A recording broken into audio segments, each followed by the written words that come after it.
There is speculation, of course, that it's Jon Jones. No, it's not. Was Jon Never, ever, ever. I'm so pissed off.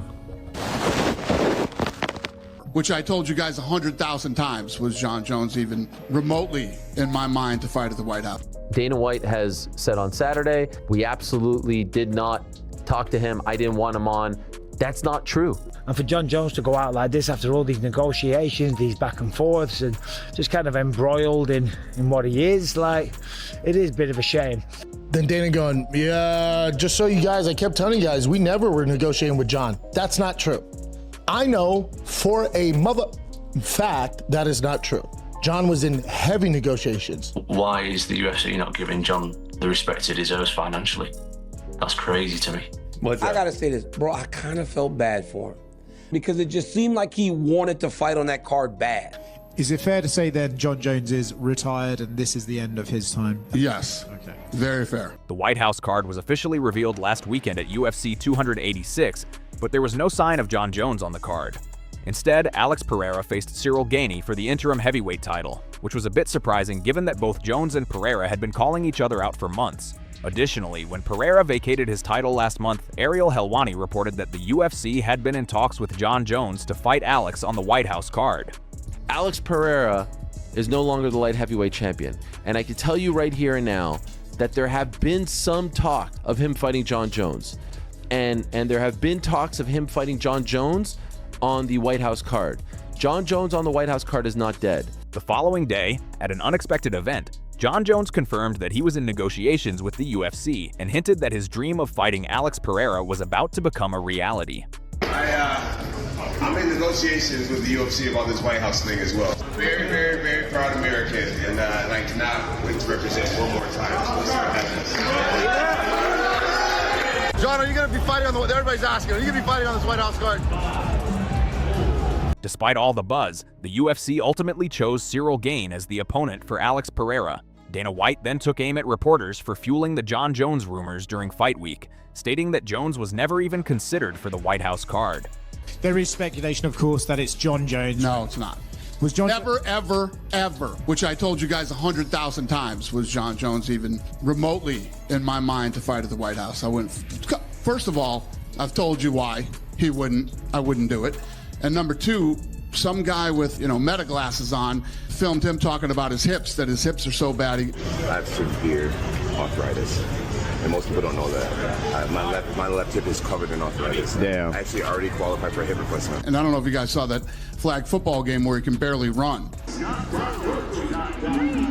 All right, let's kick it down to Schmoes with Renee Bryant. Deep. Oh, wow. Wow! And Jon Jones he retired because of his hips. He's got arthritis in his hips. Apparently he's been, doctors say he should have hip replacement. So add that on top of all the other reasons that I wouldn't. The Jon Jones thing is bullshit. Is it fair to say then Jon Jones is retired and this is the end of his time? Yes. Okay. Very fair. Dana White even went as far as to reveal that he personally texted Jon Jones' team, telling them that Jones would never fight at the White House. I'm not saying they weren't talking to Jon Jones and that Jon Jones wasn't interested in the fight.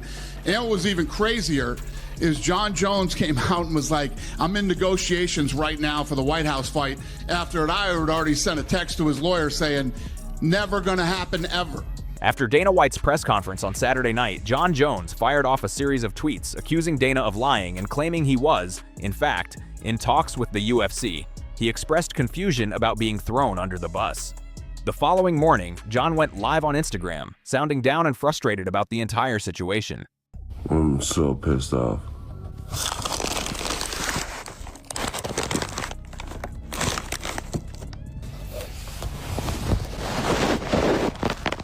The next day, ZFA Boxing hosted an event, and at the post-fight press conference, Dana White responded to Jon Jones' tweets, doubling down on his original comments. This morning, Jon Jones went on a bit of a Twitter tirade, and then you ended up deleting them. Have you seen his comments? No. Or he basically very heavily pushed back on you, saying that there were no negotiations. And then I never said there were no negotiations. I never said that. I said, were they talking to Jon Jones? They talked to everybody. Not one word of what I said was not true about the whole Jon Jones thing. And how many times have I sat up here and said, he's not fighting at the White House? No. And Have you guys not all seen the video of the dude with the meta glasses on when he didn't know he was being filmed, telling them that his hips are fucking shot and he needs hip replacement? Did you not see the videos of him running on the flag football game? And what did I say that wasn't true? It was all true. And you guys all bust my balls about how much I love Jon Jones, and Jon's the greatest of all time. No way in hell Jon Jones is going to be booked for the White House card. Wasn't going to happen. But the matchmakers were out talking to everybody, seeing what was possible, and they brought me every possible fight that could be made. Once again, Jon Jones fired back at Dana White on X with a lengthy statement in a tweet. Jones claimed that he did have negotiations with the UFC for the White House card, but was insulted by the lowball offer they sent him. He also confirmed that the arthritis in his hip is real and painful, but he had recently received stem cell treatment in preparation for his White House training camp, meaning he was still able to fight. Jon went on to express his disappointment in hearing Dana White call him done, especially after all he's done for the UFC over the past decade. He even asked to be released from his UFC contract if they truly believe his fighting days are over. While Dana White has yet to respond to Jon's request for release, Ariel Helwani confirmed on his show that Jon had asked for $30 million to fight Alex Pereira, but the UFC was only willing to offer $15 million.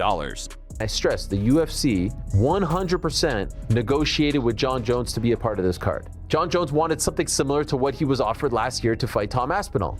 They were more comfortable with something similar to what they gave Conor Benn very recently. And that was the impasse. Brendan Schaub said on his podcast that he knows for a fact Dana White is lying, insisting that Jon Jones was in negotiations with the UFC for a long time. Jon was in heavy negotiations. I know for a fact they wanted to do Jon Jones Poatan at light heavyweight. That was their initial idea. These negotiations have been going on for a very long time. And then Jon wanted compensation. You know, he wanted that same 30 mil that he was gonna get to fight Tom Aspinall, which he turned down.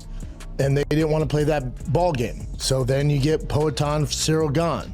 Look at the way they treat him. His arthritis in his hip. Guy can't even fight anymore. You see him run in that football game? That's the greatest fighter ever, who has begged and pleaded to fight on the White House card, and they went, nah, you're too much money. Jon Jones's manager, Malki Kawa, responded to Dana White's comments on the EC and Florian podcast. Kawa claimed that the UFC's original plan was indeed to have Alex Pereira face Jon Jones at the White House. Dana's been pretty much honest. Now, as far as, and then he kind of clarified his Jon Jones comments about, you know, that he was never going to be on the card. I don't know if that's true, because there was a negotiation there also as well, right? It just kind of didn't go anywhere after a while. He said that none of these guys were supposed to be on the card. I don't know how accurate that is with Bones, because I felt like that was kind of the fight they wanted to make. They couldn't get there, and that then fell apart. So then they moved on to other stuff. Now, one thing I will say though, is I do believe when I got that call on Wednesday, they were talking to everybody. So that's why when he says nobody, you know, these guys weren't supposed to be on the card, I believe that. The Jon Jones situation is tricky. If Dana White believes Jones can't fight due to his injuries, maybe it's time for him to be released. But letting Netflix book a Jones versus Ngannou superfight would be a big risk for the UFC, especially given the potential money involved. As for the White House card, it's disappointing not to see Jones involved, but Pereira versus Gane is still an interesting fight. What do you think? Should Jones be released, or is there still hope for him in the UFC?